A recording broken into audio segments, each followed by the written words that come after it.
I'm so excited to share with you this drill that's really helped my short game, and I hope it's a game changer for you too. If you want to be really good around the greens, you have to be able to control where this club is hitting the ground in relationship to the golf ball. If you're not able to do that, you're going to tend to hit chunks, thins, and blades. And I tell you what, there's nothing more frustrating than having an easy up and down for par and then blading it over the green into the bunker on the other side, then ending up with double instead. I've seen that destroy many rounds. But when I see people really struggle with this, what's happening is they're typically locking up their knees and their hips, and they're doing everything with their arms too much. So they'll bring the club up, the trail arm will kind of go back behind them a little bit, they'll bend it a lot, and then the wrist will really hinge. And when you do that, you come down very, very steep and across the ball, and it just makes it so difficult to control where you're hitting the ground. If we want to be good at hitting the ground in the same spot every single time, we have to get everything moving back and through together. We have to unlock our legs and be able to swing back and through. And this drill is so good to help you do that. So first, let's talk about a couple quick setup tips here. So number one, I want to have my feet pretty close together, a club head or two apart. The reason for this is if I have my feet further apart, I'm going to tend to want to shift my weight to one side and then the other. Now that's great for generating power, but we're not trying to generate power here. We're trying to get good at controlling where we're hitting the ground in relationship to the golf ball. And if we have our feet closer together, it's much easier to stay centered and do that very well. So that's number one. Number two is we want to have our feet opened up a little bit. That makes it a lot easier to get the body working through. Imagine if I set up with my feet closed. If I do that, my hips are going to stall out. I'm going to hit a roadblock, and I'm going to tend to kind of flip the hands through. Again, that's going to make it really difficult to control where we're hitting the ground. Now, you can play around with it. I like to be roughly 20, 25 degrees, but play around with how open your stance is. I've seen players with their feet 45 degrees open before, so play around with that to find what works best for you. Lastly is our ball position. It's going to be roughly about in the middle of my stance. It may look like it's on my back foot, but that's just because my feet are really close together. If I lifted up my back foot, it's pretty close to my lead foot as well. So it's going to be roughly about in the middle of my stance. Now initially here, I want you to set up away from the golf ball. So I'm going to get in my setup here for this drill, and I'm just going to do some practice swings at first, but I'm going to take my lead hand and I'm going to put it above my trail shoulder. Now what this does is this is going to keep my trail arm from bending too much and going back behind me, and it's going to force me to unlock my body and get everything working through together. Now when you're holding your arm, you're just trying to keep it from going back behind you. You're not trying to push it into your body.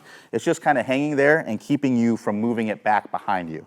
So we're just going to set up here, and I just want you to go back and through. So unlock those legs, get those knees working, get those hips working, get that chest working back and through.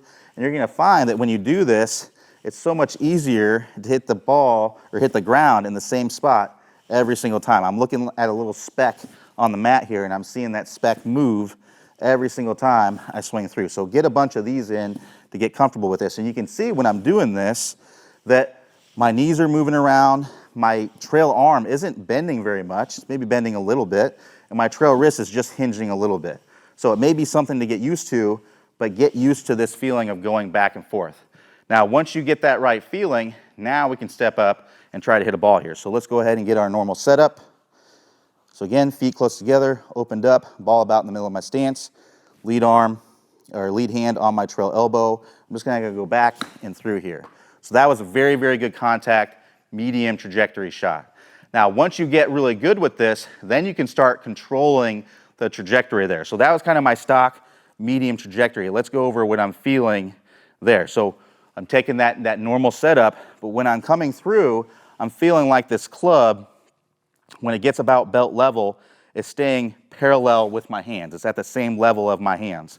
And that's going to give me that stock medium trajectory kind of pitch shot. So let's do another one here where I'm getting that nice medium trajectory. So again, really, really good contact, medium trajectory kind of shot. Well, let's say I want to drive it in a little bit lower. I want to bring it in lower. Maybe I got some wind in my face. Maybe I want to land it in the middle and kind of run it all the way to the back.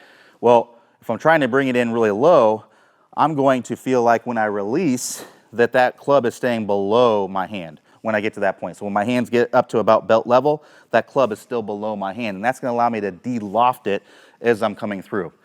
And the other thing I may do is I may play it a little bit further back in my stance, more off my big toe. So let's go ahead and give that a try. more off my big toe here. And I'm gonna feel like as I'm coming through that this club is staying below my hand as I'm coming through there. We're gonna get a nice low trajectory. So you can see there, that was much lower trajectory, and I was able to keep that club below my hand there. Well, now let's say I want the high soft one. Well, the high soft one, I'm gonna have that normal address position, and what I'm gonna do is I'm just gonna open up the face about 10, 15 degrees. So I'm gonna take that face and open it up just a little bit. And then what I'm gonna feel on my release here, I'm gonna feel like when my hand gets up to that belt level, that club is a little bit above my hand, and that's gonna allow me to release the club a little bit more into the ball. So let's see if we can get a nice high soft one here. So again, normal address position. I've got the face a little bit open. Let's see if we can get a nice high soft one here. So you can see I got that one to go nice and high, club above the hands. That ball hit somewhere up a little bit, about 5 feet higher on the screen here. And that's what I'd be doing if I want to get that nice high soft one. Now all these shots here are in that 10 to 20 yard range. But what do we do when we get 40, 60, 80 yards out? Well, we still want to make sure that we're turning our body back and through, just like we're doing here, but there's a specific rhythm, tempo, and a technique that we use to control the speed and length of the swing that's really going to help you to dial that in, so that way you can be an assassin from 100 yards and in. Well, I have a fantastic bonus video for you where Clay Ballard, the founder of Top Speed Golf, is going to go over exactly his tips on how to do that. So if you want to stick around, I'm going to play a preview of that video here in just a minute. But if you want to see the whole entire video, all you have to do is click the iCard that's going to appear up on your screen, or you can click the link in the description below. Play well, and I'll talk to you soon. Well, I used to actually practice a lot in high school. This is one of my favorite things to do. I had a strip mowed down the back of my yard where I took the lawnmower. My parents probably hated this because I mowed it down to like half-inch turf in the back of the yard because we lived on a farm. And I would set buckets or towels along this, and I would try to set them at those distances that I knew. And maybe I knew my 56 degree went right at 65 yards. I'd set a bucket 65 yards away, and I would go ahead and do my 9 o'clock swing, and I would try to fly it right into the bucket.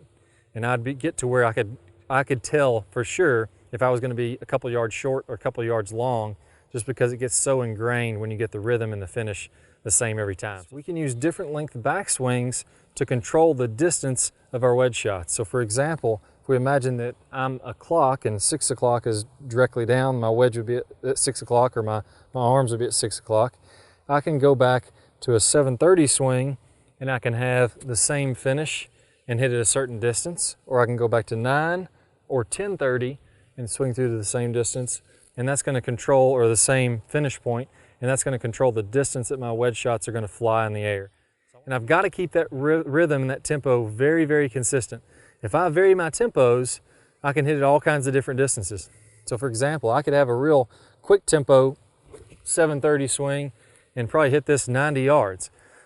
I could have a, maybe not really that far, probably 50 or 60 yards. I could have a very slow tempo 7:30 swing and hit half that distance. So I've got to get my distance the same. I've got to get my rhythm the same. That's the real key to it. And the second piece on there